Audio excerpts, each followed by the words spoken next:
qu'il occupe un poste particulièrement sensible compte tenu du contexte international. Ses interventions sont scrutées à la loupe. Il est aujourd'hui le porte-parole de l'ambassade de Russie en France. Il maîtrise parfaitement notre langue. Bonsoir Alexander Makogonov. Bonsoir. Merci beaucoup donc d'avoir accepté mon invitation. Alors on va tout de suite entrer dans le vif du sujet, mais juste avant cela, une petite question anecdotique. Comment se fait-il que vous parliez aussi bien français ? Merci pour le compliment. Je ne crois pas que je parle trop bien français parce que je l'apprends chaque jour. Je l'apprends chaque jour avec vous, avec mes amis français, avec tout ce qui m'entoure en France. Mais pour expliquer ce phénomène, je dois vous dire que tout est bien, tout ce qui vient du cœur. Donc là, pour moi, la langue française, ça vient du cœur avant tout. C'est par amour. Toutes les meilleures choses dans la vie se passent par amour, je crois. Et donc c'est par amour à votre pays, à votre culture, à votre histoire, à votre peuple que j'ai appris le français et que j'essaye de le parler au mieux. Bon, en tout cas, c'est en effet assez remarquable parce que c'est vrai qu'on vous voit essentiellement, vous, en plateau, dans les médias. Vous avez donc la confiance de vos autorités donc pour vous exprimer tout à fait librement. Écoutez, quelqu'un doit faire ce travail. Bon, je ne sais pas si c'est le destin qui m'a choisi, si c'est l'histoire qui m'a choisi. En tout cas, j'essaie de faire de mon mieux pour protéger, pour défendre les intérêts de mon pays, pour défendre notre vérité. Donc, comme je dis souvent pendant mes interviews à la télévision, je suis en quelque sorte un soldat du front médiatique. Où la guerre fait rage, peut-être pas moins que sur le terrain, parce que sur ce front-là, il n'y a pas de ligne du front, la ligne habituelle, qui sépare les adversaires. C'est un front global et où l'affrontement est assez grave, assez important, car il s'agit de millions et des millions d'esprits qui sont impliqués dans cet affrontement et qui souffrent très souvent des mensonges et de manque d'informations objectives. Alors vous disiez il y a un instant, vous êtes là pour exposer votre vérité, parce que votre vérité n'est pas forcément la vérité. Non, mais notre vérité, en fait, notre vérité à nous, vous pouvez imaginer que, dans le monde aujourd'hui et dans les circonstances actuelles, il y a plusieurs vérités. Alors chacun essaie d'exposer la sienne. Mais en fait, il n'y en a qu'une seule, il y a la vérité historique, il y a la vérité des événements, il y a toute une séquence chronologique des événements. Si on parle du conflit en Ukraine, il y a bien sûr ses racines, ses origines, il y a une évolution, une certaine genèse de ce conflit. Et quand j'interviens dans les médias français, je ne suis pas né hier, donc là je suis né quand même... Vous êtes très jeune, hein, vous avez quel âge ? J'ai 40 ans, mais depuis 2014, je suis les événements en Ukraine de très près et je sais très bien comment c'était, quelles étaient les raisons, les origines de ce qui se passe aujourd'hui. Et je sais très bien pourquoi tout ce que nous avons aujourd'hui, d'où ça vient. Donc là,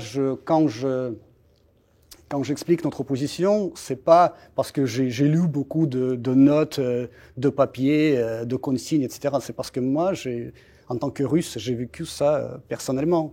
Donc je sais très bien, je sens de quoi je parle. En tout cas, pour ce qui me concerne, moi j'ai considéré qu'il était normal de vous inviter pour vous exprimer et donner votre version, en effet, des faits, puisque vous l'avez compris, nous allons consacrer l'essentiel de cette émission à la situation en Ukraine. Alors, je vous propose, Monsieur Makogonov, de commencer cette émission en abordant donc cette actualité brûlante. Tout d'abord, Kiev, ces derniers jours, a revendiqué de nouveaux gains territoriaux à l'est de l'Ukraine. Qu'en est-il vraiment, selon vous, selon Kiev? L'Ukraine aurait repris le contrôle d'une plateforme pétrolière et gazière située en mer Noire, qui était contrôlée par Moscou depuis 8 ans. Alors, comment vous réagissez à cette information? Est-ce que c'est pas la preuve d'une certaine faiblesse quand même de l'armée russe à tenir ces bastions essentiels? Depuis le début de ce conflit, et même avant, l'Ukraine a reçu plein d'armes de la part de l'Occident. Depuis le début de cette fameuse contre-offensive ukrainienne qui a commencé officiellement le 4 juin dernier, l'Ukraine a reçu encore des tonnes et des tonnes d'armes. Donc là, bien sûr, Kiev, le régime de Kiev, doit se justifier devant ses sponsors, doit montrer les résultats. Et très souvent, ils ne font qu'inventer des choses, en fait, ces gains, ces fameux gains territoriaux qui n'existent même pas, parce qu'il faut quand même présenter quelque chose aux sponsors. Pour être plus concret, un exemple, cette contre-offensive a commencé le 4 juin. Alors, 3 mois après le début de cette contre-offensive, l'Ukraine a perdu plus de 71 000 hommes en 3 mois de contre-offensive. Ils n'ont gagné un centimètre de territoire. Parfois, ils prennent des petits villages déjà réduits en cendres, en ruines, et ils présentent ça comme une grande victoire. Mais en fait, il n'y a personne dans ces villages, c'est juste un champ ruiné, et puis, en fait, il y a rien à prendre. Mais là, ils présentent ça comme une grande victoire. En fait, la ligne de front n'a pas a à peine bougé depuis le début de cette contre-offensive. Donc vous contestez les percées ukrainiennes annoncées. Le ministère de la Défense a notamment revendiqué aussi des succès sur le front sud. L'armée ukrainienne aurait légèrement progressé ces dernières semaines dans le cadre de cette contre-offensive et enregistré des succès au sud de Robotyne et à l'ouest de Verbove.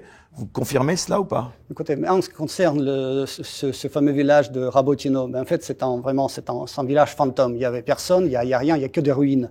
Les Ukrainiens, ils ont peut-être eu l'occasion, cette possibilité, cette chance d'entrer dans ce village, mais en fait, c'est un champ de ruines et les troupes russes qui reculent un peu. Donc là, après, ils se donnent la possibilité de contre-attaquer. Donc, vous savez, ça bouge chaque jour. C'est jamais figé, là, cette ligne de front en ce moment, dans certains secteurs. Donc là, prendre un village, c'est un grand mot, prendre un village, reconquérir un village. Donc là, ils peuvent aujourd'hui entrer dans ce village. Demain, ils seront déjà repoussés avec des morts, avec des blessés, avec des L'armée pertes. russe n'est pas moins solide que prévu dans ces territoires, selon vous? Non, mais écoutez, l'armée russe reste toujours solide, l'armée russe reste toujours très motivée et très bien équipée. Donc là, nous sommes prêts à repousser n'importe quelle contre-offensive. C'est ce que nous montrons déjà depuis des mois. Vous aviez déclaré justement il y a quelques semaines que l'armée russe ne pouvait être vaincue. Vous maintenez vos propos? Non, mais l'armée russe, c'est une armée invincible en fait. Surtout maintenant, lorsque, avec le soutien du peuple, avec cette cause noble que nous défendons, nous savons très bien pourquoi nous nous battons. Nos militaires, nos soldats, ils savent très bien pourquoi ils se battent. Pour ce peuple russophone de l'Ukraine, qui habite déjà dans les régions rattachées à la Russie, pour que ces gens-là puissent parler librement leur langue maternelle, qui est le russe, et pour qu'ils puissent vivre en toute sécurité sur ces territoires. Il y a un regain quand même de l'activité de cette armée ukrainienne qui annonce donc qu'elle aurait percé certaines lignes de défense russes. D'une part, vous les contestez, mais vous n'aviez pas quand même anticipé cette résistance? Non, on a très bien anticipé la contre-offensive. C'est pour ça que cette contre-offensive a complètement échoué, avec des pertes énormes pour l'armée ukrainienne. Donc là, pour le moment, l'objectif, c'est d'endiguer cette contre-offensive et d'infliger le maximum de dégâts au matériel de l'adversaire. Donc là, c'est ce que nos militaires font chaque jour. Il faut tout simplement neutraliser tout ce qu'ils ont, les militaires ukrainiens, comme des chars, comme des blindés et autres équipements russes de l'Occident. C'est intéressant de s'arrêter un instant sur justement ce matériel, parce que vous n'êtes pas sans savoir, Monsieur Makogonov, quand même, que beaucoup de personnes laissent entendre que la Russie a un armement largement désuet, qui daterait de la guerre froide, et que justement, peut-être qu'une des clés de ce conflit réside dans cet armement. D'ailleurs, le fait que l'armement occidental soit autant livré à l'Ukraine, voilà, il n'y a pas quand même du côté de l'équipement, vous n'iriez pas jusqu'à dire quand même qu'il y a eu quelques problèmes de ce côté-là? Du côté de l'équipement, il y a en fait aucun problème, parce que tout l'équipement fourni à l'Ukraine par l'Occident, qui, sous prétexte de défendre l'Ukraine, de lui permettre de se défendre, fournit encore et encore de nouveaux paquets d'armes, mais en fait ça ne fait que prolonger le conflit. Donc là, toutes ces armes, vous le voyez bien aussi, et c'est montré parfois sur les chaînes françaises, ça brûle très bien, hein. Les chars allemands, les chars britanniques. Et même les États-Unis, qui devraient livrer prochainement des missiles ATACMS à l'Ukraine, donc une aide qui était réclamée par Kiev depuis plusieurs mois. Leur portée irait jusqu'à 300 km. Est-ce que ça pourrait changer quelque chose? Je vous avoue, ça nous préoccupe, mais ça ne va pas changer grand-chose, tout comme tous les autres équipements déjà, y compris voilà, les missiles de longue portée, déjà livrés en Ukraine. Donc nous avons avec quoi répondre et comment répondre. Comment la Russie, justement, elle regarde ce soutien inconditionnel de l'Occident à l'Ukraine, Alexander Makogonov? Et tout ce soutien-là, et en principe, tout ce qui se passe aujourd'hui en Ukraine, c'est pas à propos de l'Ukraine, c'est pas autour de l'Ukraine, ça va bien au-delà. En fait, il s'agit d'un conflit de nouveau type, une guerre hybride déclarée à la Russie par l'Occident. C'est une guerre qui mélange tout type d'affrontements dans l'espace politico-diplomatique, économique, commercial, financier, médiatique surtout. L'objectif de cette guerre hybride est très simple et très souvent énoncé de vive voix par certains officiels occidentaux, c'est d'infliger une défaite stratégique à la Russie. Cela veut dire, vous me demandez qu'est-ce que ça veut dire la défaite stratégique? Ouais, je vais vous expliquer. Ça veut dire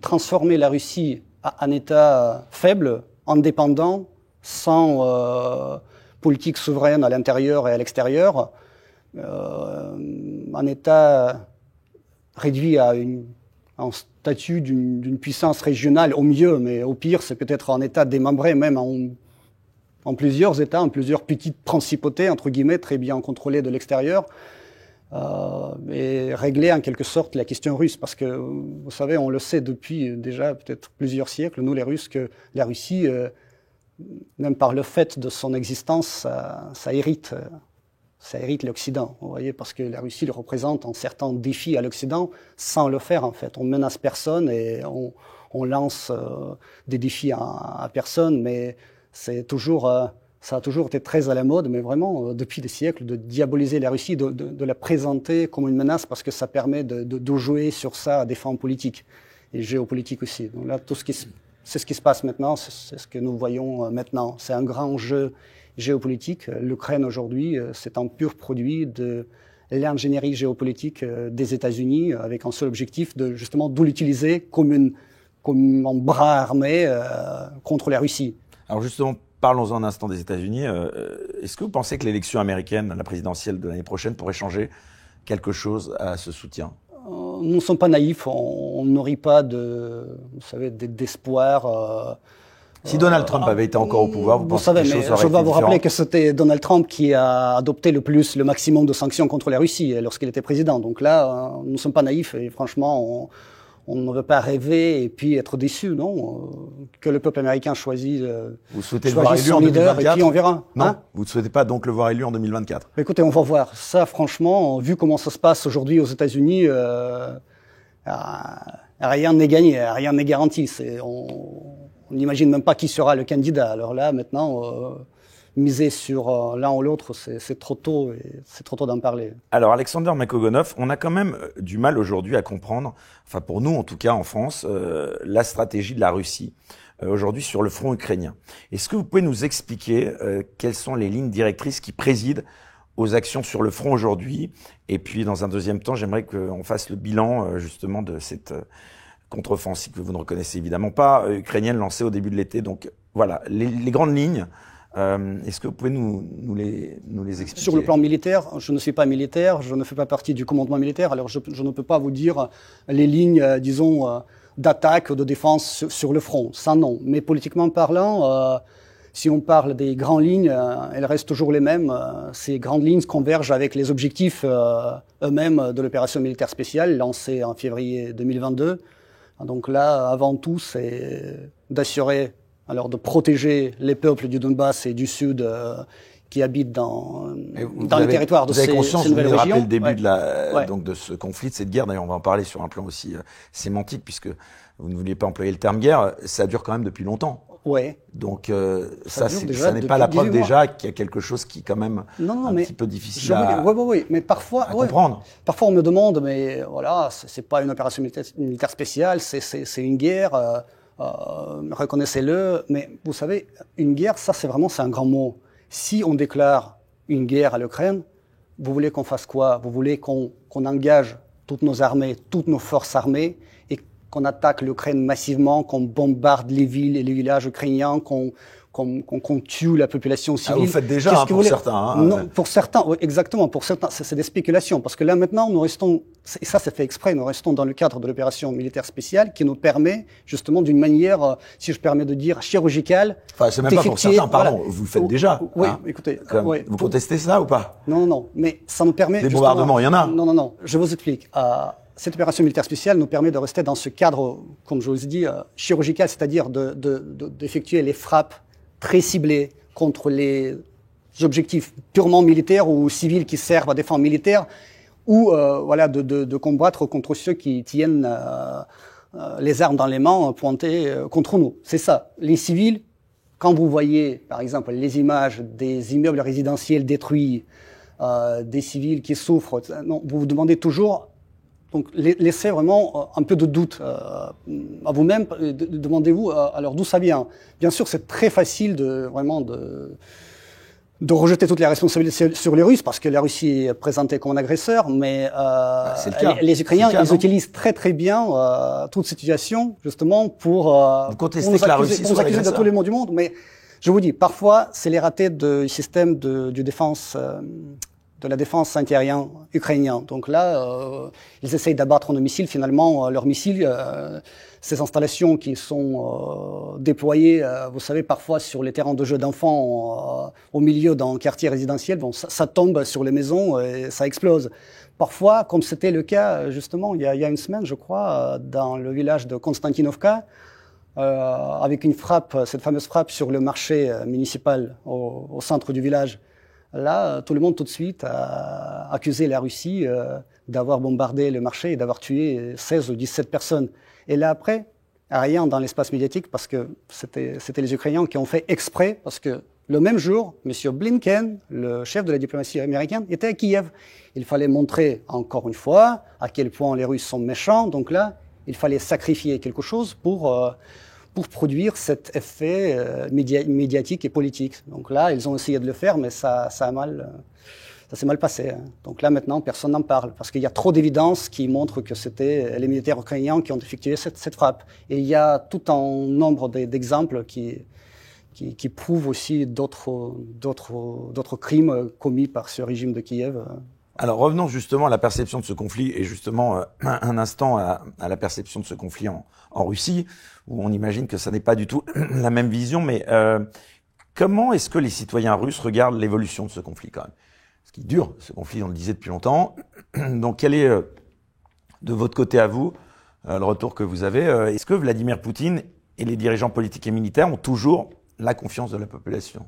Mais en fait, c'est les chiffres qui le montrent. Là, aujourd'hui, le président Poutine a le soutien entre 75 et 80% de la population. Donc là, c'est beaucoup, ça reste très stable, ce chiffre. Mais en ce qui concerne la perception de ce conflit par les Russes, je dois vous dire que les Russes, ils suivent ce conflit, l'évolution de ce conflit depuis 2014, depuis ce fameux coup d'État à Kiev, lorsqu'un régime ultranationaliste et russophobe est venu au pouvoir grâce au soutien des amis, entre guillemets, occidentaux. Et la première décision de ce régime était de supprimer le statut de la langue russe. La langue, je dois vous dire, parlée par la moitié de la population ukrainienne comme une langue maternelle. Bien sûr, dans certaines régions ukrainiennes, les gens, ils n'ont pas accepté ce genre de folie, vraiment folie criminelle, je dirais. En Crimée, le résultat, c'est que la Crimée a voté pour le rattachement avec la Russie, et dans le Donbass aussi. Parce que historiquement, c'est que des russophones qui peuplent ces territoires. Pour eux, c'est la langue maternelle. Donc là, ils n'ont pas accepté ce régime qui est venu au pouvoir par la voie absolument illégitime et inconstitutionnelle. En réponse, le régime de Kiev, ce nouveau régime, il a fait quoi? Il a déclaré ces gens dans le Donbass terroristes et a commencé une opération antiterroriste avec l'engagement de ses forces armées. Donc là, entre 2014 et 2022, les autorités de Kiev et les forces armées de l'Ukraine bombardaient et terrorisaient par tous les moyens les habitants de Donbass, faisant 14 000 morts au total. En parlant de morts, là, aujourd'hui, combien de morts la Russie assume-t-elle dans ce conflit? J'ai pas de communication officielle sur ce sujet. Non, il n'y a pas de chiffres vraiment. Je ne peux pas vous donner des chiffres récents. Je ne peux pas vous. Mais demander aux Ukrainiens, on ne peut pas. Justement, d'après vous, donner des chiffres. Non, non, non. Donc là, personne ne donne des chiffres. Côté ukrainien, il n'y a pas d'estimation russe? Mais là, pour le moment, je vous dis, donc 70 000, c'est rien que pour les 3 derniers mois. Au total, ça peut faire 300 000. Il y en a beaucoup qui vous accusent, qui accusent la Russie de minorer le nombre des morts russes. Oui, minorer, mais on ne connaît pas même je ne peux pas vous donner des chiffres. Vous savez, on est en état de conflit, donc ça change chaque jour, malheureusement. Ouais. Alors justement, parlons pas des chiffres, mais justement, puisque au-delà de ça, évidemment, on parle de vie et de mort, de soldats et de civils aussi. Vous, Alexander Makogonov, si vous deviez demain annoncer à une mère de famille la mort d'un de ses fils sur le front ukrainien, comment lui diriez-vous? Au nom de quoi ce soldat est-il mort? Si vous parlez d'un soldat russe, oui, il est mort pour la patrie, justement pour sa mère, pour sa femme, pour le futur de ses enfants, parce qu'on sait très bien que c'est pas, comme je vous l'ai déjà dit, c'est pas une guerre en Ukraine et contre l'Ukraine. Ça va bien au-delà.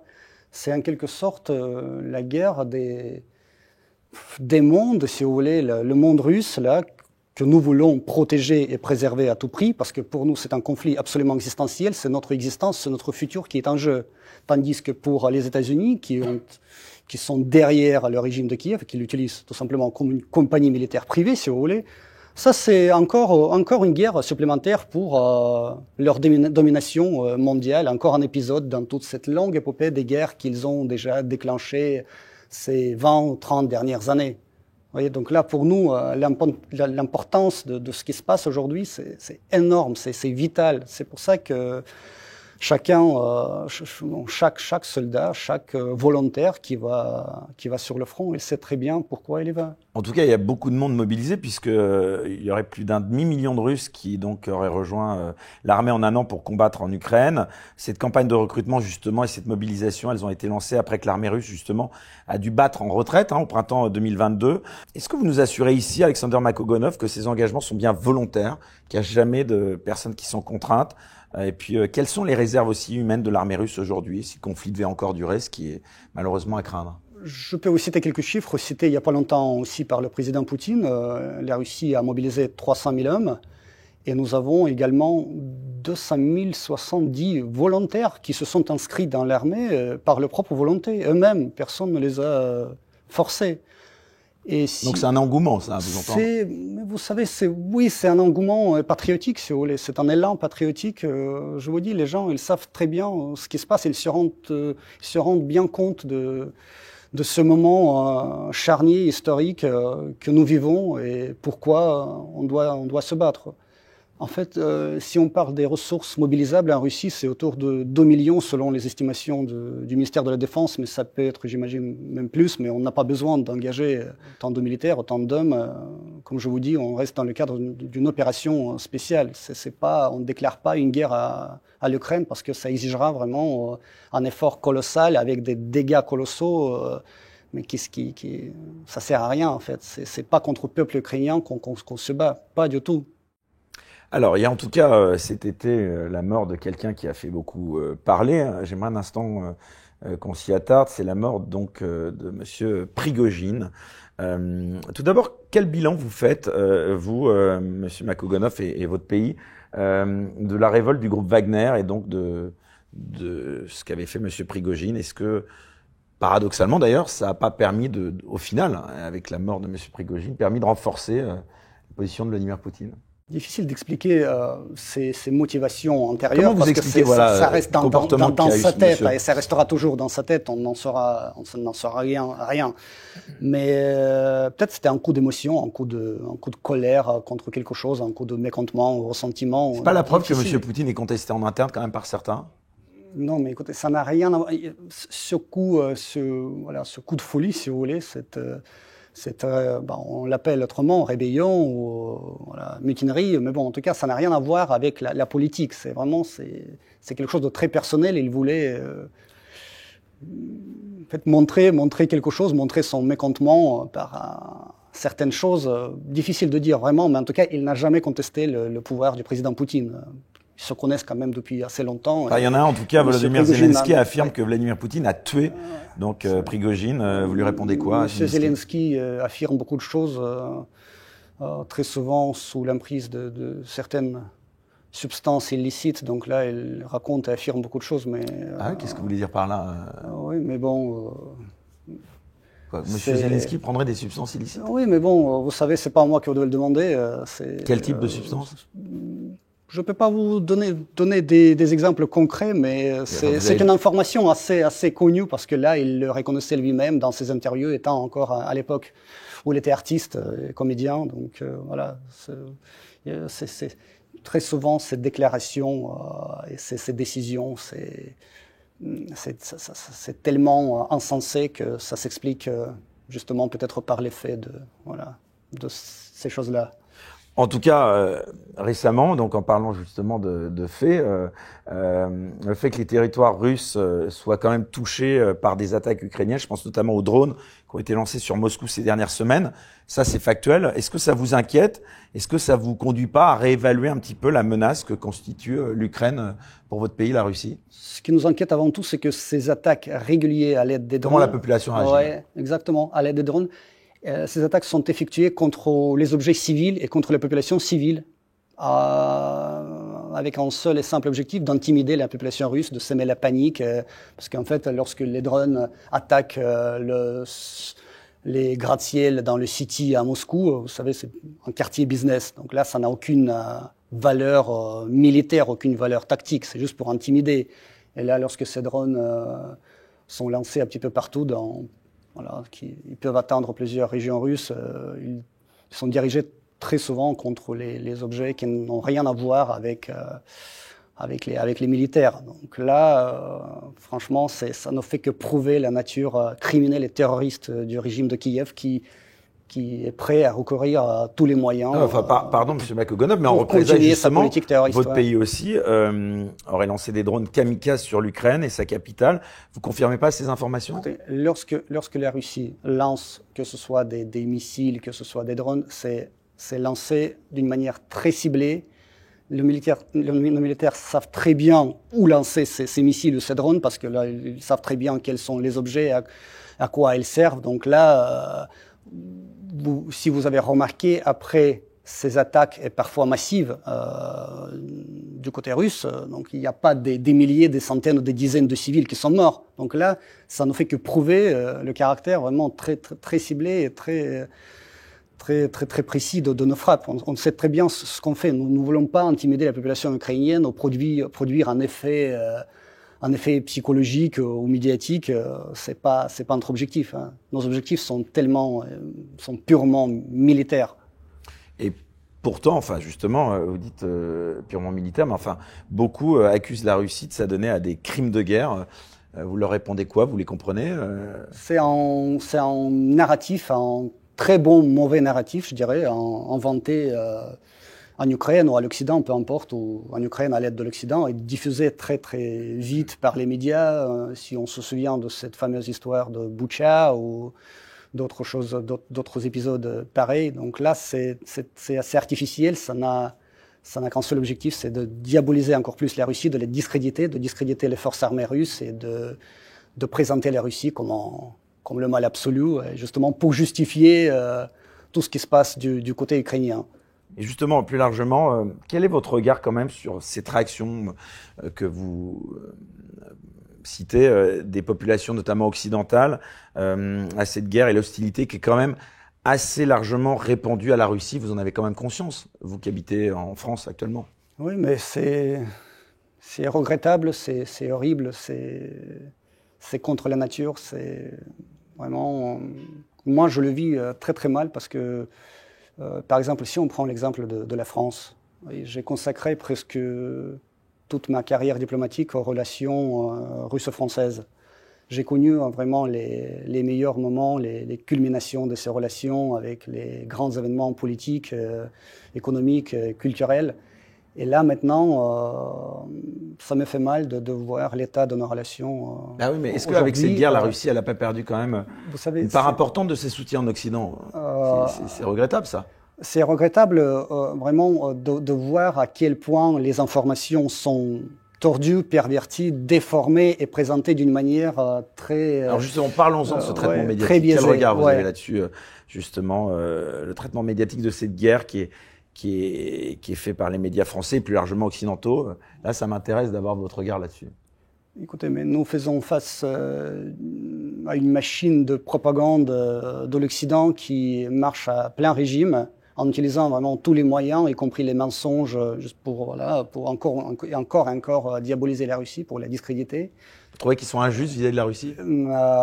Donc les partis sont pris, vous savez, toutes les informations qui circulent et qui sont diffusées par les médias mainstream à l'Occident, ça se base, vous savez, il y a un certain nombre limité de sources d'où ces informations sont prises et après diffusées. C'est soit les déclarations du régime de Kiev qui sont déjà, bon, a priori biaisées, donc là c'est, voilà, contre la Russie, soit c'est certains soi-disant fuites des services de renseignement occidentaux, soit les déclarations de leaders occidentaux. Donc vous voyez, donc le point de vue russe n'est pas du tout pris en compte. Parfois on cite les représentants russes, mais là on les cite pour après dénoncer complètement leurs propos. Enfin, pardon, mais il y a de la propagande des deux côtés, vous pouvez pas nier. Alexander Makogonov, vous aussi, vous faites usage de cette propagande quand même, non ? Je vous dis, c'est très intéressant ce qui s'est passé dans l'espace médiatique à l'Occident. Alors, entre 2014 et 2022, lors de cette guerre civile, si vous voulez, à l'est de l'Ukraine, avec 14 000 morts, personne ne disait un mot. Mais on parlait, parfois je regardais les chaînes françaises et dans les JT du soir, on parlait de petites escarmouches avec les séparatistes pro-russes quelque part dans le Donbass. Et ça semblait tellement local et avec aucune importance. Mais au final, nous avons 14 000 morts. Personne ne parlait vraiment de ce qui se passait vraiment dans ces territoires. Qui était à l'origine de quoi et qui était vraiment coupable de quoi. Et à un moment donné, la Russie prend la décision de commencer cette opération militaire spéciale justement pour protéger ces pauvres civils qui habitaient dans ces territoires. Et on commence à présenter la Russie comme le mal absolu, comme l'agresseur qui a envahi l'Ukraine, qui cherche à détruire l'Ukraine, à l'anéantir, etc., etc. Mais où vous étiez ? Mais où vous étiez pendant 8 ans, alors vous n'avez pas dit un mot et aujourd'hui vous rejetez tout sur la Russie. Vous n'avez pas dit un mot sur les origines de ce conflit. Pourquoi la Russie a pris une telle décision ? C'est une décision mais très difficile en fait que nous avons prise. C'est pas facile de commencer de tourner cette page et de commencer cette nouvelle épopée. Mais comment vous expliquez alors ce parti pré-ukrainien par tous les médias occidentaux et français ? Mais je vous dis, mais parce que l'Occident coalisé, c'est réuni derrière l'Ukraine avec un objectif d'infliger une défaite stratégique à la Russie. C'est pas la guerre, c'est pas le soutien sincère à l'Ukraine. Ça n'a rien à voir. Si l'Occident se préoccupait tellement du destin de l'Ukraine et des Ukrainiens, mais alors il y avait des accords de Minsk signés en 2015 qui prévoyaient la réintégration pacifique par la voie politique des républiques autoproclamées du Donbass dans l'Ukraine.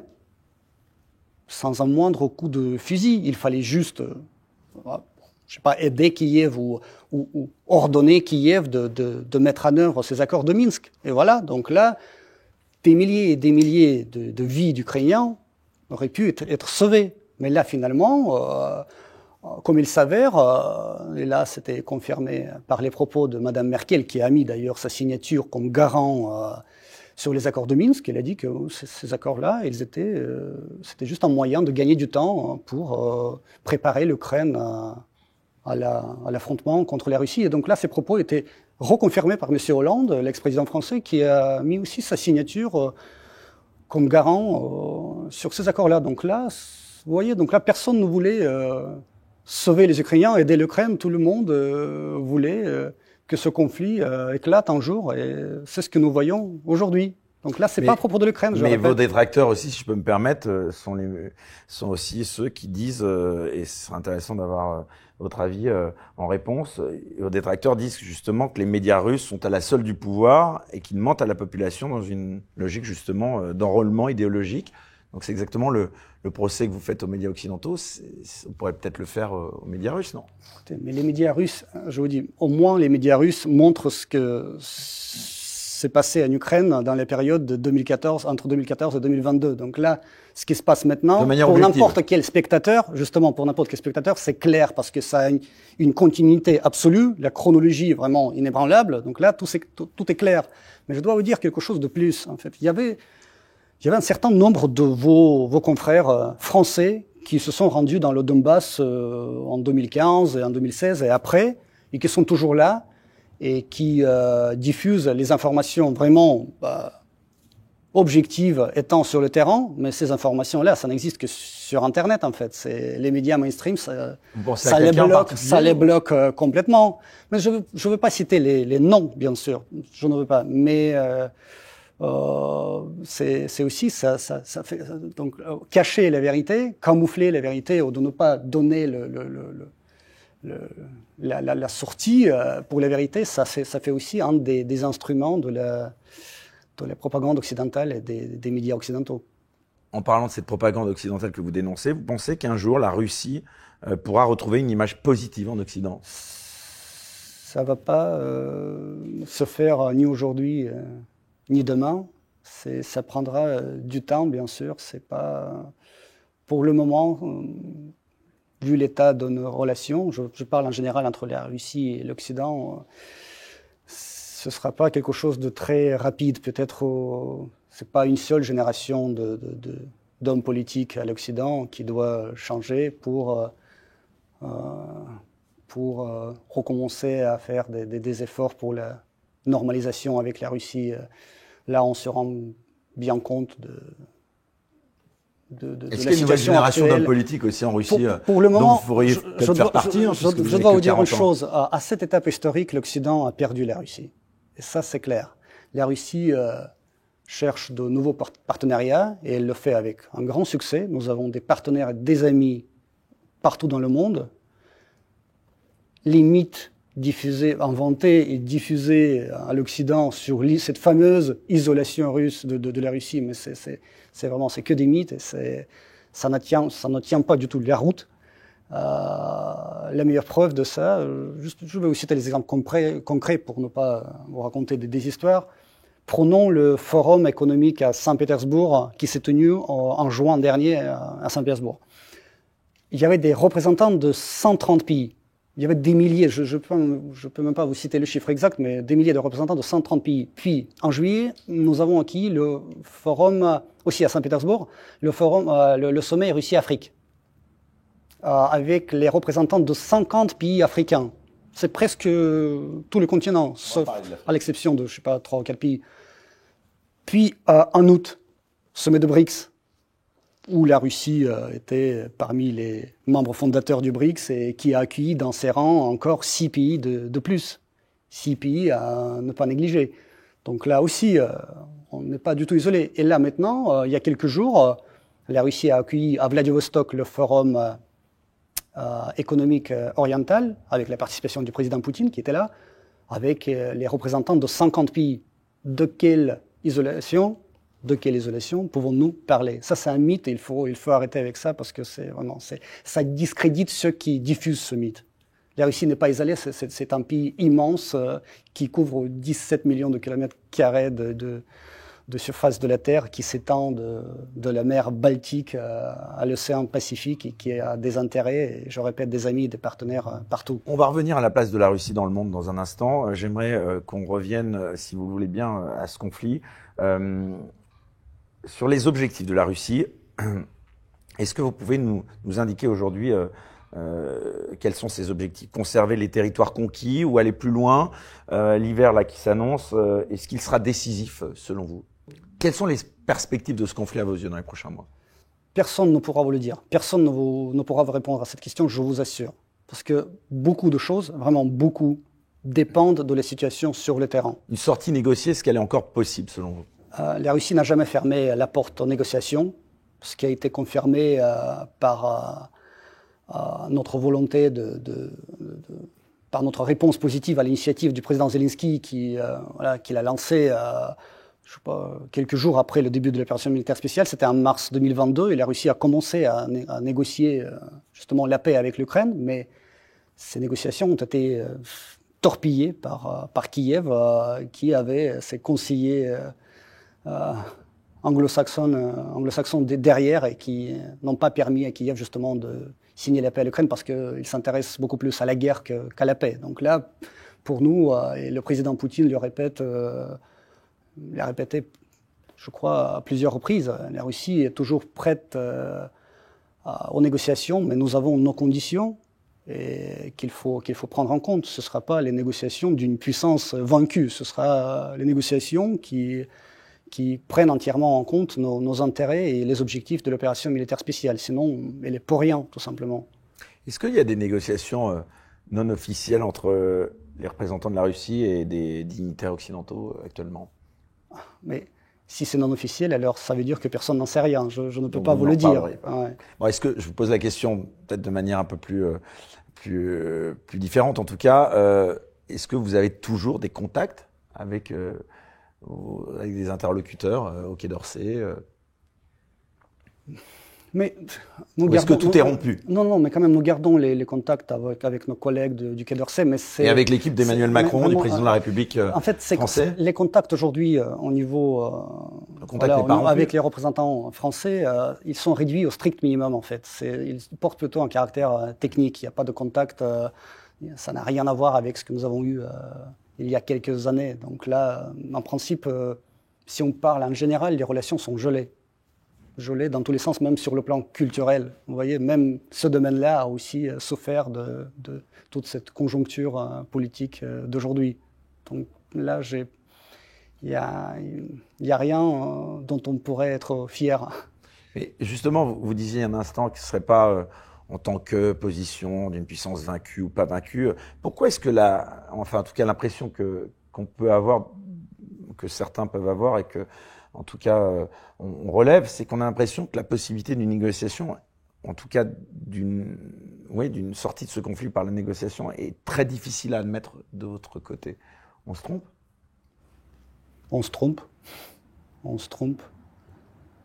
C'est le président, l'ancien président Nicolas Sarkozy, qui avait parlé de l'idée d'une sortie de crise négociée. Ouais. Est-ce que vous pensez que Nicolas Sarkozy aurait agi de façon différente de celle d'Emmanuel Macron s'il avait été au pouvoir lors du déclenchement de ce conflit et évidemment, je vous demanderai ce que vous pensez de la position d'Emmanuel Macron aussi dans ce conflit dans un second temps. Mais en principe, je ne veux pas et je ne peux pas imaginer comment aurait réagi M. Sarkozy. Vous avez plutôt bien accueilli ses propos, alors je suppose. En tout cas, il s'est montré un bon intermédiaire en 2008 lors de cette crise en Géorgie, justement, qui a éclaté suite à cette aventure militaire. Donc ce pourrait être, par exemple, décidée par le président Saakashvili là, à l'époque. Ça pourrait être un intermédiaire pour parler entre les deux pays.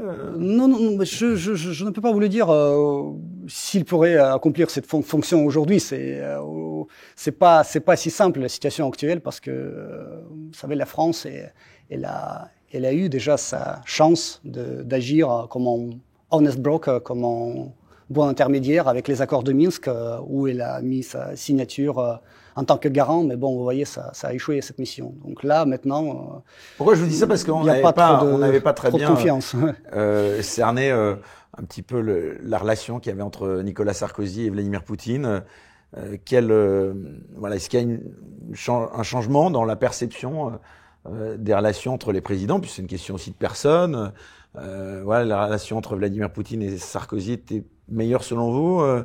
Là, vous me posez une question qui vient surtout par rapport à Emmanuel Macron. Du personnel. Là, je ne peux pas être dans la tête de Poutine ni de Sarkozy. Je ne peux pas vraiment vous parler de la nature de leurs relations. La nature de la relation entre Vladimir Poutine et Emmanuel Macron aujourd'hui. Ça, vous pouvez peut-être nous en parler? Puisque je suis en France depuis un moment, j'ai vu l'évolution de nos relations sous le président Sarkozy et entre Sarkozy et Poutine.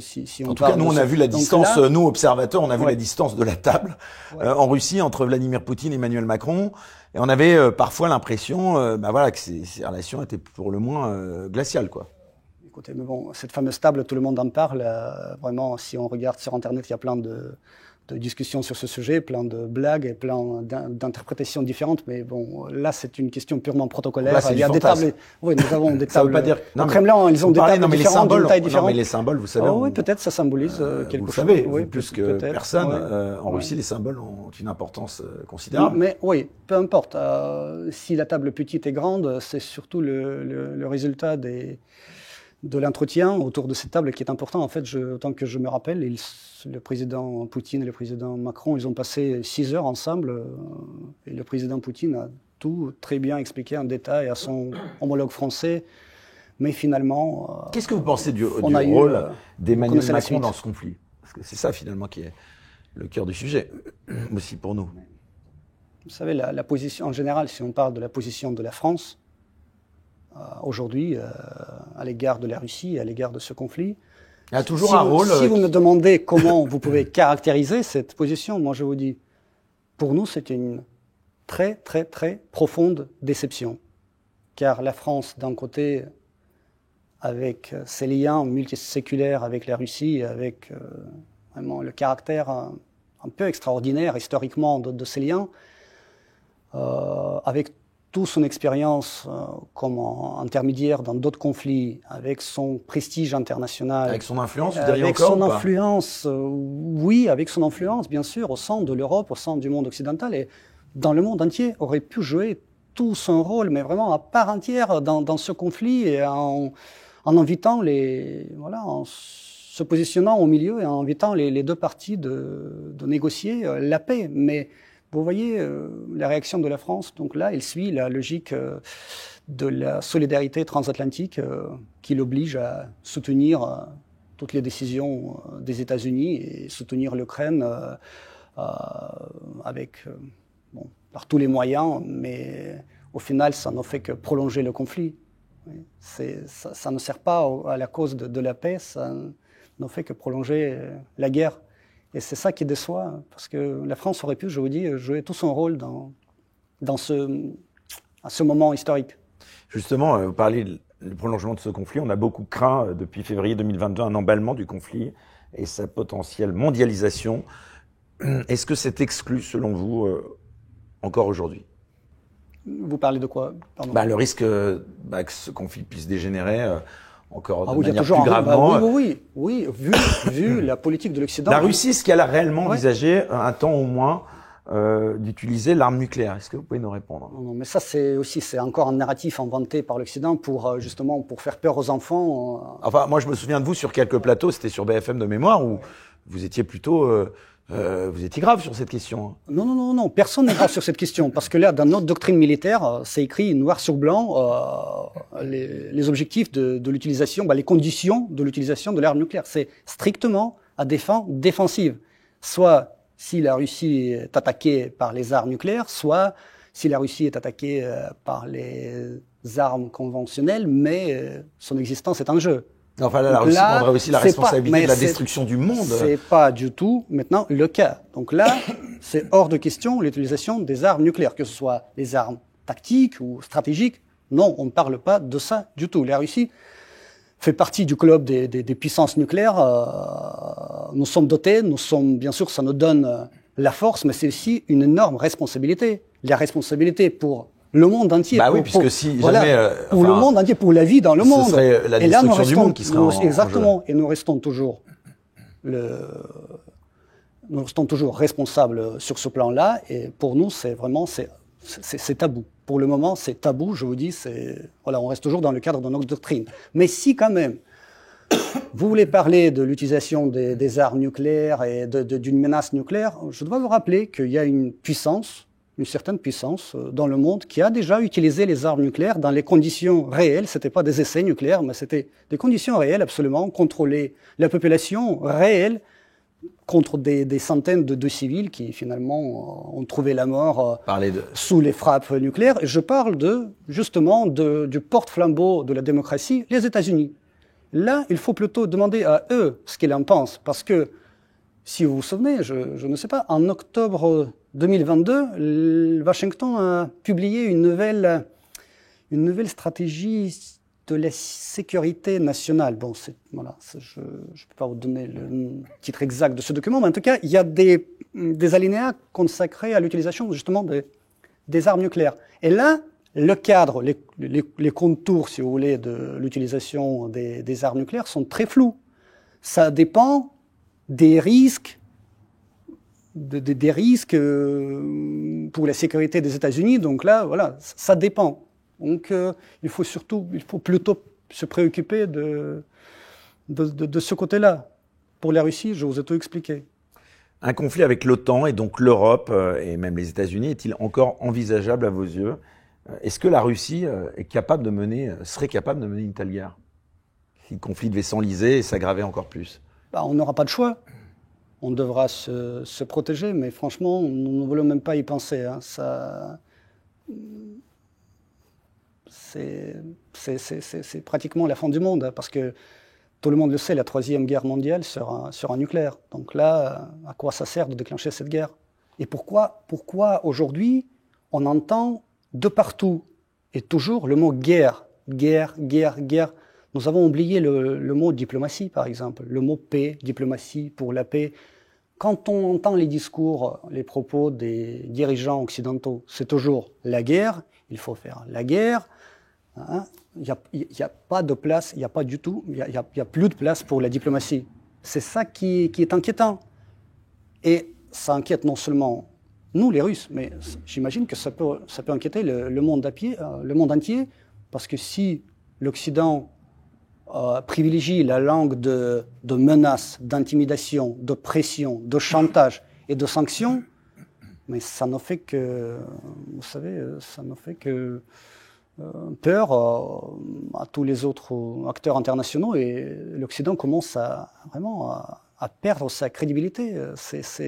Il se discrédite lui-même, en fait. C'est le contraire, c'est l'effet contraire qu'il produit pour soi-même. Donc là, franchement, il faut renoncer à cette logique guerrière, et il faut quand même se rappeler que notre monde existe, qui n'existe pas grâce à la guerre, mais à la diplomatie et grâce au compromis, à la compréhension mutuelle. Alors justement, Alexander Makogonov, d'ailleurs, je vais en profiter pour une nouvelle fois quand même vous remercier d'avoir accepté de venir répondre à ces questions. L'avantage avec ce type d'interview et sur ces médias en ligne, et vous le disiez en plus, c'est la première fois vous consacrez une interview aussi longue, c'est qu'on a le temps. J'aimerais, au-delà de l'actualité, qu'on revienne justement sur le fond une nouvelle fois de ce conflit, parce que qu'on fasse un peu de pédagogie, c'est sans doute ce qui est le moins souvent abordé dans les grands médias occidentaux. Est-ce que vous pouvez d'abord donc nous rappeler, s'il vous plaît, Monsieur Makogonov, les raisons qui ont poussé une nouvelle fois la Russie à intervenir en Ukraine? Est-ce que c'est lié à l'OTAN? Est-ce que c'est lié à une demande des républiques séparatistes? Vous le disiez, vous vouliez pas parler de guerre, mais d'opération spéciale. On a aussi souvent comparé cette guerre, en tout cas moi c'est le mot que j'emploie, à la grande guerre patriotique, c'est-à-dire la seconde guerre mondiale contre le nazisme. Est-ce que ça a réellement un sens? Voilà. Est-ce que vous pouvez nous rappeler pour ceux qui vous découvrent, d'ailleurs peut-être pour beaucoup ce soir, puisque nous avons le temps, je vais vous expliquer le plus brièvement possible, mais en fait ça ne peut pas être bref parce que c'est une longue histoire et très complexe. Mais imaginez, pour ne pas faire long, nous prenons le moment de 2014, cette fameuse révolution de Maïdan en février 2014. Donc, grâce au soutien de l'Occident, un nouveau régime vient au pouvoir. Quand je dis l'Occident, c'est avant tout les États-Unis qui ont investi 5 milliards de dollars dans ce coup d'État. Ce coup d'État absolument illégitime, sanglant, qui a permis justement l'arrivée au pouvoir de ce nouveau régime russophobe, ultranationaliste et pro-occidental, vient au pouvoir et commence à prendre presque dès le lendemain les décisions tournées contre la Russie. Donc là, la première décision était de supprimer le statut de la langue russe. La langue russe parlée par la moitié d'Ukrainiens pour qui cette langue est maternelle. Donc, les habitants de la Crimée, peuplés principalement par les Russes à 90%, n'ont pas accepté ce nouveau régime qui commence à faire vraiment n'importe quoi, et qui d'ailleurs, il y avait des appels d'aller en Crimée et de chasser les Russes de la Crimée. Vous voyez, il y avait toute une série d'événements qui a fait que les habitants de la Crimée ont pris la décision d'organiser le référendum, de revenir dans leur maison natale, qui est la Russie. Donc là, c'est ce qui s'est passé en mars 2014. Et là, après, c'était le tour du Donbass, aussi peuplé par les russophones, qui voulaient parler la langue russe, élever leurs enfants en russe et avoir des relations, des contacts avec la Russie. Ce qui est absolument normal parce que historiquement, ce sont des terres russes et bon, c'est absolument anormal si cette langue et cette culture est interdite sur ces territoires. Pour vous donner une référence à quelque chose qui est beaucoup proche de vous, parce que là, j'imagine que pour vous, c'est quelque chose de lointain, l'Ukraine, le Donbass, russophone, etc. Imaginons la situation si, par exemple, dans un État voisin, la France, prenons la Belgique, un gouvernement ultranationaliste, je sais pas, les Flamands, imaginons ultranationalistes, viennent au pouvoir et interdisent la langue française, parlée par la moitié du pays, par les Wallons. Oui, mais bien sûr, ça s'appelle la souveraineté. Bien sûr, les Wallons, ils ne seront pas contents et la France ne sera pas contente non plus. Ouais, la France en Suisse, serait peut-être pas contente, mais elle respecterait. Non, pas du tout. La souveraineté du peuple. Non, mais ça contredit complètement aux principes démocratiques qui font la base de plusieurs conventions internationales, européennes, etc. Si ça arrive en Suisse, ce sera la même histoire. Si on interdit la langue anglaise en Irlande, j'imagine même pas les réactions de la Grande-Bretagne ou le suédois en Finlande. Donc là, c'est la même logique. Vous pensez qu'on mènerait une guerre immédiatement contre nos voisins? Immédiatement, exactement. Mais au cours de 8 ans, la Russie regardait avec inquiétude ce qui s'est passé en Ukraine. Et alors là, bien sûr, les habitants de Donbass n'ont pas accepté aussi les décisions du régime de Kiev. Ils ont proclamé leur indépendance. Ils sont devenus deux républiques autoproclamées du Donbass, la République populaire du Donetsk et de Lugansk. Le régime de Kiev, en revanche, au lieu de comprendre pourquoi les peuples, disons, les Ukrainiens d'hier ont pris cette décision, au lieu de négocier avec eux, de comprendre leur logique et peut-être trouver un compromis, non. Ils ont commencé une opération antiterroriste contre ces gens-là, contre ces pauvres habitants de Donbass, qui ne voulaient vraiment que d'avoir la possibilité de parler la langue russe. Ils ne demandaient pas grand-chose. Et bon, voilà, c'était le début de l'extermination de ce peuple à l'est de l'Ukraine, qui avaient tous, d'ailleurs, ces gens-là, ils avaient tous les passeports ukrainiens. Ils étaient ukrainiens. Donc là, c'était la guerre des Ukrainiens contre les Ukrainiens. Mais les Ukrainiens russophones, qui voulaient parler...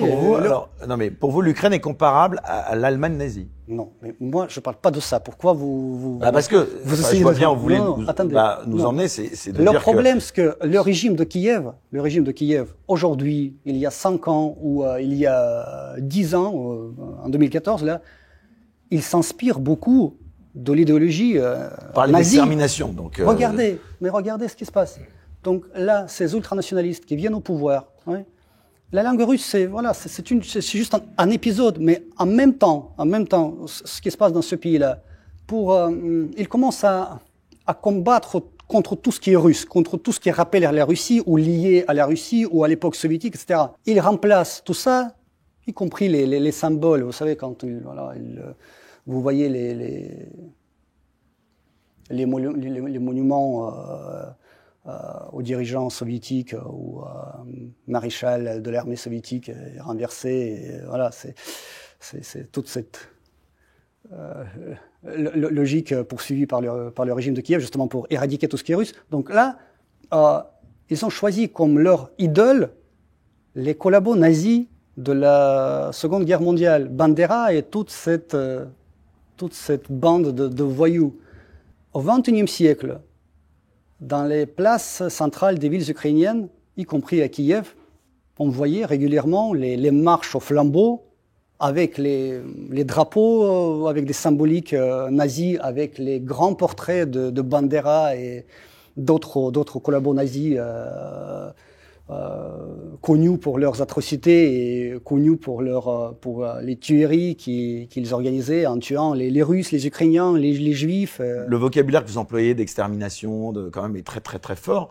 Donc aujourd'hui, vous iriez jusqu'à comparer les dirigeants actuels de l'Ukraine à des dirigeants nazis? On compare le régime actuel en Ukraine avec le régime nazi, mais c'est le régime en fait néo-nazi avec ses particularités, parce que c'est un régime non seulement qui s'inspire de l'idéologie nazie, mais c'est aussi un régime corrompu qui a battu tous les records de la corruption et qui a... Oui, Vladimir Poutine, d'ailleurs, votre président le dit, il parle souvent de la corruption en Ukraine et de l'existence de néo-nazis. Mais est-ce que c'est suffisant pour justifier une attaque, Alexander Makogolov? Pour justifier une attaque de quoi? De l'opération que vous décrivez comme opération spéciale, une guerre. Mais je vous dis, alors, au cours de 8 ans, le régime de Kiev a exterminé sa propre population à l'est du pays. 14 000 morts à la fin.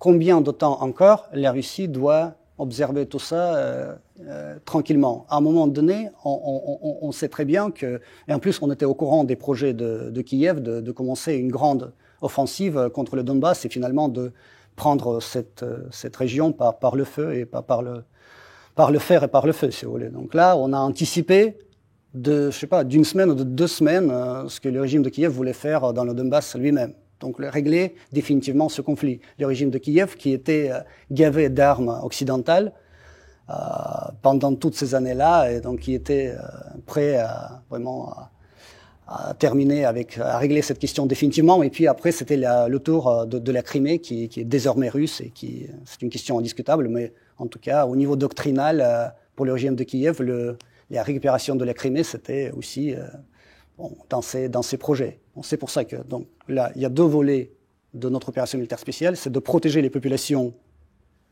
du Donbass de l'extermination totale d'un côté, et de l'autre aussi neutraliser les menaces qui provenaient du territoire de l'Ukraine, transformé ces dernières années en tête de pont contre la Russie, en bras armé dans les mains de l'OTAN contre la Russie. Parce que l'Ukraine on voyait l'évolution de la situation, on voyait ces armes qui venaient massivement en Ukraine, surtout les mois qui précédaient justement l'opération militaire spéciale, et les déclarations du président Zelensky, c'était lors de la conférence sur la sécurité à Munich, c'était en février, justement quelques jours avant l'opération militaire spéciale, où il a déclaré les ambitions de l'Ukraine d'avoir la bombe atomique.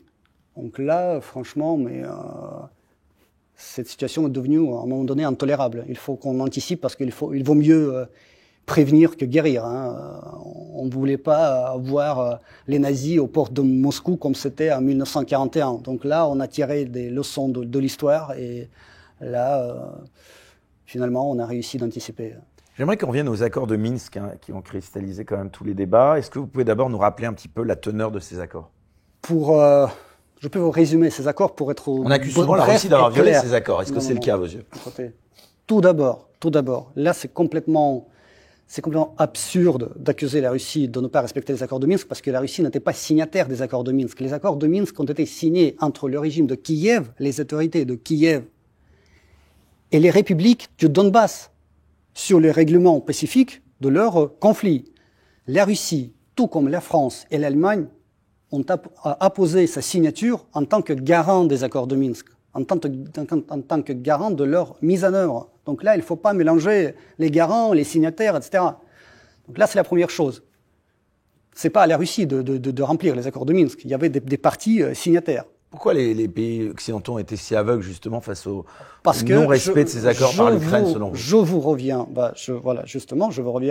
à propos de Mme Merkel et puis à propos de M. Hollande, qui étaient aussi à l'origine de ces accords et qui ont mis leur signature. Donc là, l'intérêt était très simple, et Mme Merkel l'a avoué elle-même, c'est de gagner du temps pour préparer l'Ukraine à affronter la Russie à un moment donné, pour gagner du temps. Pourquoi? Pour fournir les armes, pour fournir suffisamment d'armes à l'Ukraine, pour préparer les soldats ukrainiens, et là, après, pour voir pour la suite. Elle l'a dit clairement de sa propre voix. Donc là, c'est pas quelqu'un qui a inventé ses propos ou qui les a pervertis. Il l'a avoué elle-même. Et puis, l'ex-président français qui était à côté d'elle lors de la signature des accords de Minsk, il a confirmé ça. C'est pour gagner du temps. Donc là, ce conflit, comme nous le voyons maintenant, était alors inévitable. La Russie n'a jamais encouragé justement et soutenu le séparatisme des républiques populaires autoproclamées? Je vais vous prouver que jamais, parce que la Russie n'a reconnu leur indépendance que à la veille de l'opération militaire spéciale. C'était en février 2022, c'est-à-dire jusqu'au dernier moment, la Russie quand même comptait sur la solution pacifique et politique de ce conflit intérieur ukrainien, parce que nous avons toujours considéré ces deux républiques autoproclamées comme la partie intégrante de l'Ukraine. Donc là, notre volonté principale, toutes ces années-là, c'était justement de faire tout pour que les accords de Minsk soient mis en œuvre. Ces accords de Minsk qui prévoyaient, et là maintenant je reviens à leur contenu, qui prévoyaient justement la réintégration politique de ces deux républiques autoproclamées dans l'Ukraine, en échange d'une autonomie, mais vraiment très limitée. Il y avait rien de spécial comme autonomie. C'est la possibilité pour les habitants de ces deux territoires de parler la langue russe, élever leurs enfants en russe et de parler la langue russe librement. Parce que, comme je répète, c'était supprimé, c'était interdit alors, là, à un moment donné, la langue russe en Ukraine. Et d'avoir leur, police municipale, leur autorité locale, les élections des autorités locales, et garder les liens économiques, culturels, humanitaires avec la Russie. Il n'y a rien de spécial. En Europe, il y a plein d'exemples d'autonomie beaucoup plus large et les pays vivent très bien et très en paix, je dirais. Et là, finalement, apparemment, personne n'a voulu les mettre en œuvre. Tout le monde se préparait à la guerre du côté je parle du régime de Kiev, je parle de ses sponsors de ses soutiens occidentaux. Donc finalement, nous avons aujourd'hui ce que nous avons. Mais la question de fond, celle-là, c'est pour vous, ces territoires, Alexander Makogonov, sont incontestablement propriété, si je puis dire, de la Russie, partie intégrante de la Russie. Ils appartiennent à la Russie? Désormais, c'est la Russie. C'est un fait historique, un fait accompli, un fait incontestable. La Russie ne marchande pas ses territoires et ses citoyens. Donc là, maintenant, dans ces 4 nouvelles régions rattachées à la Russie, suite au référendum, il y a des gens qui sont les nôtres, qui habitent, qui ont les passeports russes, qui parlent russe. Donc il n'y aura plus jamais de retour en arrière là-dessus? C'est impossible. Si vous demandez à ces gens-là qui habitent sur ces territoires, ils vous diront « mais non, mais vous êtes fous, jamais ». Parce que vous savez pourquoi? Si, imaginons vraiment la pire des situations, ces gens-là, voilà, ils disent on revient à l'Ukraine, fini la Russie, on revient. Mais ils sont considérés déjà, a priori, par le régime de Kiev comme des collabos. Donc là, ils seront tous emprisonnés, exécutés, on n'en sait rien. Parce que c'est... Vous voyez, même maintenant, encore hier, ils étaient citoyens ukrainiens. Aujourd'hui, le régime de Kiev les bombarde chaque jour, que ce soit dans la région de Kherson, dans la région de Zaporozhye, dans le Donbass, etc. Donc là, ça veut dire que le régime de Kiev n'a pas besoin de ces gens-là. Il a besoin peut-être de ces territoires, mais pas de ces gens-là.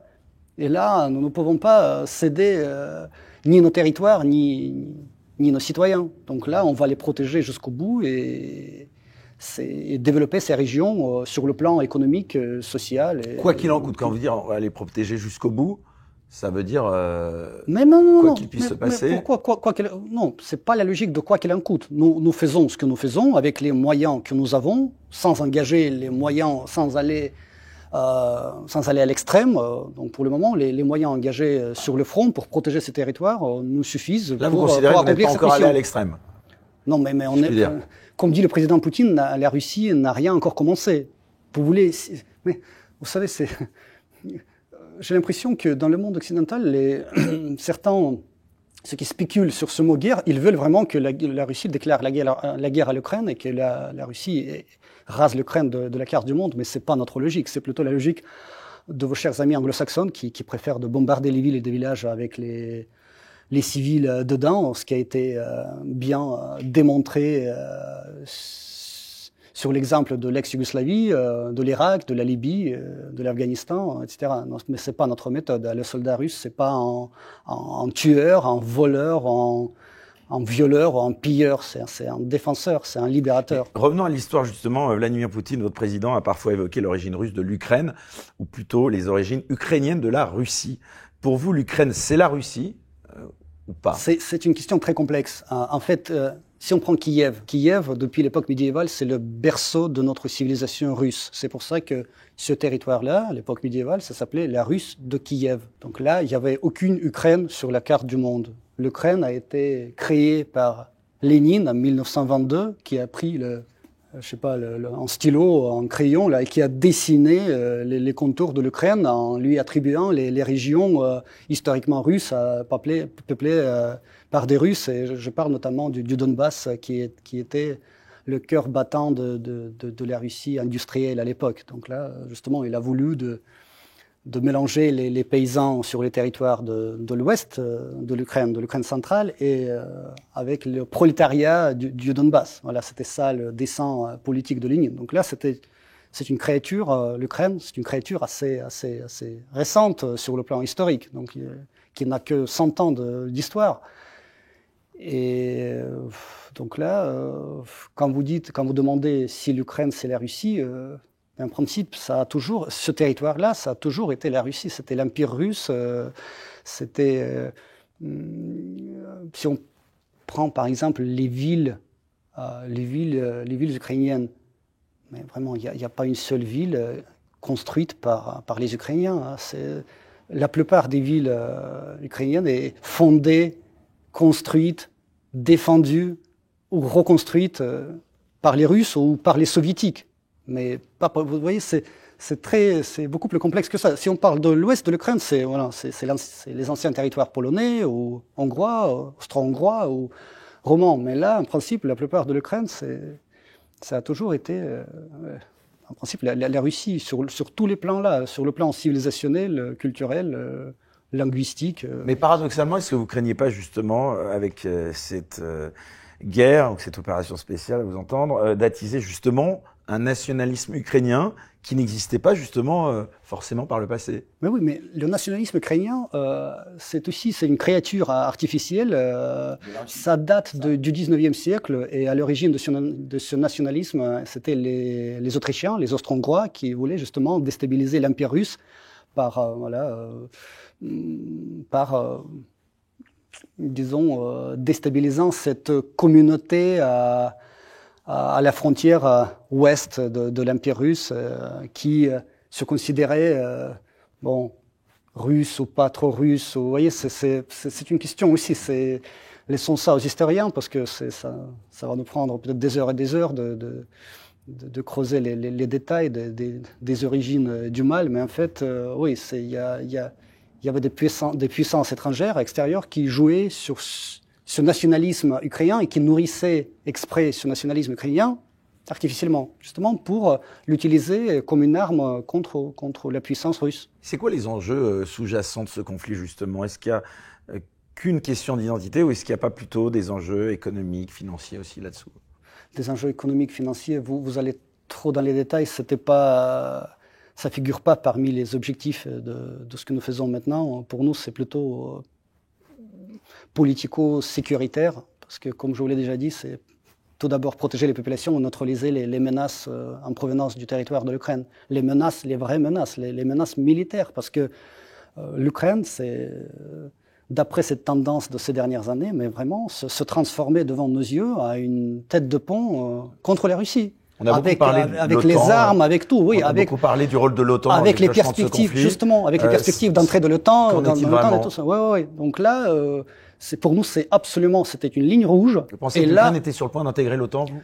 Mais c'est ça le jeu, vous voyez. En 2008, lors du sommet de l'OTAN à Bucarest, les États-Unis et la compagnie ont ouvert la porte, ont promis une certaine perspective de l'adhésion de l'Ukraine dans l'OTAN. C'est un casus belli pour la Russie, pourquoi? Mais imaginez aujourd'hui, par exemple, s'il n'y a pas d'opération militaire spéciale, donc là, si on vit dans un monde tranquillement, l'Ukraine entre dans l'OTAN. Donc, l'OTAN développe ses bases, installe ses missiles, déploie ses contingents sur le territoire de l'Ukraine, et avec la Crimée qui est russe, donc, et qui, au niveau doctrinal, à l'Ukraine, est désignée comme cible pour la récupération.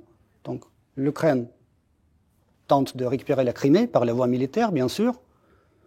On entre en conflit avec l'Ukraine. L'article 5 de l'accord de Washington enclenche, ouais, et tout le bloc de l'OTAN entre en guerre contre la Russie. Alors la Troisième Guerre mondiale commence, la guerre apparemment nucléaire, et la fin du monde vous considérez que la Russie est menacée déjà aujourd'hui ou demain. La Russie est menacée par les États-Unis, selon vous? Non, mais la Russie n'est pas menacée par les États-Unis directement, mais d'après les déclarations des autorités américaines, mais la conclusion est évidente. Quand on dit qu'on veut infliger une défaite stratégique à la Russie, mais ça ne laisse aucun doute sur les objectifs, les vrais objectifs Je pose la question des différemment. Américains. Si l'OTAN, par exemple, avait garanti à la Russie que l'Ukraine n'y serait jamais intégrée, est-ce que ce conflit aurait pu être évité? Mais justement, aurait été évité ou pas? Mais justement, il fallait commencer par ça. Nous avons dit très clairement, pour nous, c'est une ligne rouge. C'est inadmissible pour la partie russe d'avoir l'Ukraine dans l'OTAN. Personne ne nous a écoutés, personne ne nous a entendus. Donc, puis après, le président Zelensky avec ses ambitions d'avoir la bombe nucléaire, etc., etc. Donc là, c'est la fuite en avant qui était instoppable, mais bon, qu'on a dû anticiper, et c'est pour ça que nous avons commencé cette opération. Et pour vous, cette opération, cette guerre, sa responsabilité, elle incombe à l'Occident? Mais absolument, absolument, absolument. Quel est le sens d'avoir l'Ukraine dans l'OTAN? Est-ce que l'Ukraine ne peut pas servir d'un pont entre l'Europe et la Russie, d'avoir son rôle aussi particulier sur cet échiquier géopolitique et garder de bonnes relations de coopération, de bon voisinage avec l'Europe, avec la Russie, de profiter justement de sa position géopolitique assez intéressante, assez particulière, et d'en tirer tout le profit. Non, ils ont préféré la voie de la russophobie, la voie de la négation de tout ce qui est russe, la voie de la confrontation avec la Russie. Au final, nous avons ce conflit en Ukraine qui continue en faisant des milliers de morts. Mais la Russie, est-ce que la Russie a proposé des alternatives à la guerre, Monsieur Makogonov? Mais bien sûr, mais écoutez, la première... C'était quoi ces alternatives? Mais la première alternative connue par le monde entier, c'était les accords de Minsk. C'était même pas l'alternative à la guerre, c'était la base pour la paix durable, pour la stabilité, pour la sécurité de tous et voilà, pour la vie tranquille pour tous. Mais personne ne voulait les mettre en œuvre. Au contraire, l'OTAN continuait à fournir les armes massivement à l'Ukraine, en préparant l'Ukraine à quelque chose. Maintenant, nous voyons à quoi. Donc là, c'est même pas la question d'alternative. Il y avait aucune volonté politique même de renforcer la paix et vraiment d'exclure toute possibilité du conflit. Donc, nous avons l'impression que le monde occidental se préparait à ce conflit et bien préparait l'Ukraine à ce conflit qui, je répète, est utilisé par l'Occident et par les États-Unis, le premier bénéficiaire de ce conflit, comme de tous les conflits dans le monde, la plupart des conflits dans le monde, utilisé comme un bras armé, comme une compagnie militaire privée avec ses milliers et milliers de soldats et avec un très bon, grand ressources mobilisables. Les gens capables de tenir les armes occidentales dans les mains. Alors justement, parlons-en de l'Occident. Au-delà de ça, est-ce que vous diriez que cette guerre, elle est plus largement le symbole d'un affrontement entre Orient et Occident? Pour vous, l'Occident, c'est une civilisation décadente? Vous savez, l'Occident... Déjà, votre hésitation dit non. Oui, décadente, mais vous savez... Selon vous, c'est la Russie qui incarne aujourd'hui la civilisation? Oui, je vous dis, non. Mais quand on parle de l'Occident décadent, je ne sais pas comment c'est perçu dans le monde occidental, mais quand on vous dit Occident décadent, vous pensez à quoi? Parce que c'est très intéressant de connaître la logique des Occidentaux qui parlent de la Russie. Ça renvoie à la morale, ça renvoie beaucoup de choses. Mais oui, ça renvoie plutôt aux valeurs, n'est-ce pas? Oui. Ouais. Et c'est plutôt, ça porte, voilà, ce genre de considération, ça porte surtout sur les valeurs. Pour vous expliquer notre logique, puisque nous vivons aujourd'hui dans un monde orwellien. En tout cas, les déclarations de notre président, elles sont sans ambiguïté. Si on parle de, puisque nous vivons aujourd'hui dans un monde orwellien, lorsque lorsque la guerre c'est la paix, le noir c'est le blanc et le mensonge, c'est la vérité. Je vais vous citer ce fameux écrivain britannique, George Orwell, qui a dit « Lorsqu'on me présente quelque chose comme un progrès, je demande toujours si ça nous rend plus ou moins humains. » Donc les valeurs promues et imposées par l'Occident aujourd'hui, ces fameuses valeurs néolibérales, cette culture woke justement, qui incite à la guerre de tous contre tous, en fait, qui déracine, qui provoque l'érosion d'identité, le refus de l'histoire, des traditions, et, voilà, de tout, en fait. Cette culture, cette tendance transhumaniste, mais pour la Russie, c'est une chose, mais vraiment, c'est extraordinaire, absolument inacceptable. C'est pour ça qu'on utilise ce terme décadent, parce que pour nous, mais on ne voit pas du tout de progrès pour l'humanité dans ces valeurs.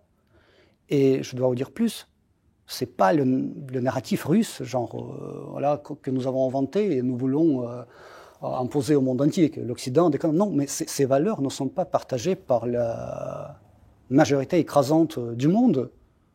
Demandez aux Chinois, aux représentants des pays musulmans, aux Africains, s'ils partagent ces valeurs-là, vous allez avoir des réponses assez claires sur ce sujet.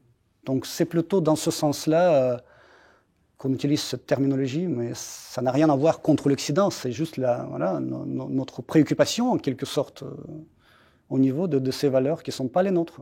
C'est là qu'il y a une vraie fracture entre... Oui, c'est une ligne de fracture. C'est une ligne de fracture, on peut dire. Oui. C'est une ligne de fracture, et ça, c'est ça qui nous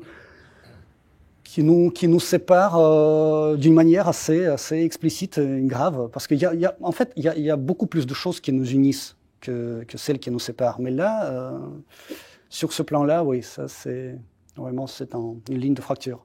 Mais je dois vous dire aussi quelque chose d'intéressant et d'important. Je crois que vos spectateurs vont me soutenir. Mais même dans le monde occidental, il y a peut-être la majorité des habitants et des citoyens des pays occidentaux qui ne partagent pas ces valeurs, mais ils sont obligés de les accepter parce que c'est imposé d'une manière tellement agressive que ces citoyens n'ont pas de choix finalement, parce que ça vient de partout. Par les médias, et voilà. Parler du wokisme en particulier. C'est dans l'air, oui, si on parle du wokisme, mais vraiment, il y a tant d'éléments de cette nouvelle culture, de cette tendance néolibérale, que c'est une longue liste. Et voilà, donc là, d'après, par exemple, les commentaires que nous recevons à l'ambassade sur nos réseaux sociaux, ou par téléphone, parfois les gens nous appellent, ou même par des courriers, les gens écrivent les lettres, les vraies lettres sur le papier. Ils nous soutiennent justement aussi dans cette lutte pour les valeurs. Donc, ils nous soutiennent et ils disent que oui, la Russie éternelle, nous respectons, nous soutenons, et telles valeurs que la famille, la patrie, la foi. Mais en fait, c'est des valeurs éternelles. Hein. C'est tellement humain, c'est universel, c'est éternel. Il n'y a rien d'extraordinaire dans tout ça. Donc, la Russie reste le défenseur de ces valeurs-là. Et nous en sommes fiers. Alors, justement, la Russie, parlons-en, puisqu'il y aura, si je ne me trompe, un scrutin présidentiel qui est prévu début 2024. Vladimir Poutine sera réélu sans problème, je suppose. Ou est-ce qu'il y a une vraie opposition? Pour le moment, alors on est. Il y en a beaucoup qui disent que la Russie n'est pas une démocratie. Vous leur dites quoi, ces gens? Parce qu'on a l'impression quand même qu'il n'y a aucune opposition avec Vladimir Poutine, quoi. La démocratie. Ou alors ils sont en prison. Non, mais bon, c'est le lieu commun. La Russie n'est pas une démocratie, c'est un cliché aussi, un cliché très connu. C'est très simple de le dire. Ça veut dire que tous les opposants Vladimir Poutine sont en prison. Écoutez, mais tous les opposants, vous qui 24 sur 24, là, je veux dire, les médias occidentaux qui disent que voilà, Zelensky est un président démocratique, l'Ukraine c'est la démocratie qui défend, qui voilà en première ligne pour défendre les valeurs démocratiques. L'Ukraine, où toute opposition est pratiquement éradiquée, tous les partis d'opposition sont supprimés, ils n'existent plus. Il y en avait 11, je crois. Tous les médias indépendants sont fermés. Il n'y a pas de presse indépendante, il n'y a pas de journalistes, ils sont soit emprisonnés. Ça vous a choqué la fermeture d'RT? Donc Russia Today, donc notamment en toute l'Europe et en France en particulier, il y a eu pas mal de c'est ça la démocratie dont vous parlez, les valeurs démocratiques, la liberté de la presse, de l'expression, c'est ça, vous voyez. Donc là, c'est un bon exemple. Ça vous a particulièrement indigné, justement. C'est un bon exemple de deux poids, deux mesures lorsqu'il y a la liberté de la presse, mais de celle qui dit des choses qu'il faut dire, mais pas de celle qui donne des informations alternatives, justement pour les présenter à l'analyse des spectateurs, des auditeurs. Dommage, vraiment dommage. Bon, sur le scrutin de 2024, il y en a beaucoup qui émettent des doutes sur le caractère démocratique du scrutin. Qu'est-ce qu'il faut en penser? Mais écoutez, en tout cas, le scrutin, c'est déjà une procédure démocratique. Ce sera organisé selon tous les codes, selon toutes les règles des élections démocratiques. Si le président Poutine est élu, mais ce sera assez logique, assez compréhensible, parce qu'il jouit aujourd'hui quand même d'un soutien de 75, entre 75 et 80% de la population. Donc là, personne ne sera étonné s'il est élu avec le même pourcentage. Donc c'est un président, vraiment, c'est un personnage absolument historique, une personne très très forte et très extraordinaire dans tous les sens. C'est le leader que la Russie mérite, surtout sur cette étape. On ne prépare pas sa succession, non? C'est toujours parce que finalement, on se dit toujours dans ce contexte éminemment sensible international. Je suppose que sa protection doit être plus que jamais renforcée. Si demain, par le plus grand des hasards, Poutine n'était plus au pouvoir, est-ce qu'il y a un successeur désigné, un dauphin désigné peut-être vous d'ailleurs. Écoutez, mais bon, Emmanuel Macron est arrivé au pouvoir autour de l'âge que vous avez, je crois de mémoire, donc écoutez, vous verriez d'ailleurs. En tout cas, là, je me rappelle qu'il y a vraiment pendant des mois et des mois, à partir du début de l'opération militaire spéciale, on parle de la mort imminente du président Poutine, de ses maladies, de ses sosie, de ça. Mais c'est vraiment, alors c'est pas vrai, ça, il y a pas de sosie. C'est insupportable, c'est incroyable, c'est impossible de digérer toutes ces informations-là, toutes ces désinformations plutôt. Mais c'est quelqu'un qui reste en très bonne santé. C'est quelqu'un qui ne donne pas l'impression d'être malade. Et si vous voulez parler des vrais malades, je vous conseille de faire attention à un leader d'un autre grand pays occidental dont la santé ne fait que préoccuper beaucoup de gens. Santé de quelqu'un qui tombe souvent, qui s'endort en parlant. M. Biden, c'est ça aux États-Unis? Bon, voilà, je vous conseille quand même plutôt de parler de la santé des autres. Il y a beaucoup plus de matière dans ce. On a quand même l'impression, plutôt je vous la repose en mode question, la démocratie libérale occidentale, c'est un repoussoir ou pas pour la Russie? Non, mais c'est pas un repoussoir, mais c'est pas non plus. Non, parce que c'est vrai un point de repère. Je vais me faire un peu l'avocat. En plus, moi, j'ai pas d'opinion à partager, mais c'est vrai que j'ai eu l'occasion de parler beaucoup du sujet du wokisme avec des invités sur cette banquette avant vous. Mais finalement, c'est vrai que si on entendait aussi des discours différents, pourquoi refuser certaines évolutions sociétales comme le mariage des homosexuels ou d'autres évolutions que l'on observe dans certaines strates des sociétés occidentales finalement? Vous savez. Pourquoi? Si ça vous préoccupe tellement le destin des homosexuels en Russie, vous savez, c'est absolument quelque chose qui est permis. Et ils ont toujours existé, ils existent. La seule chose qui est interdite, c'est la propagande.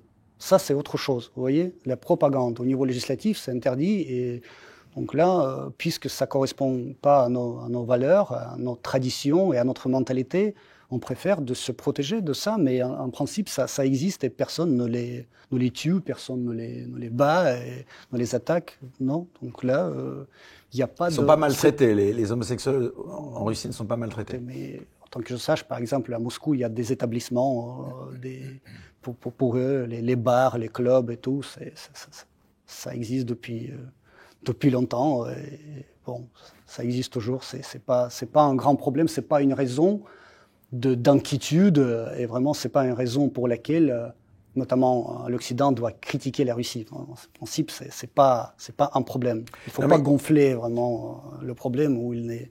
Non, mais ça nous amène naturellement à à évoquer, à parler plus largement justement de la recomposition des relations internationales et de ses conséquences ici.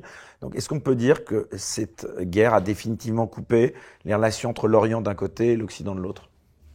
Non, mais ce conflit et cette guerre, si on parle de la guerre... C'est quoi le nouveau clivage géopolitique selon vous?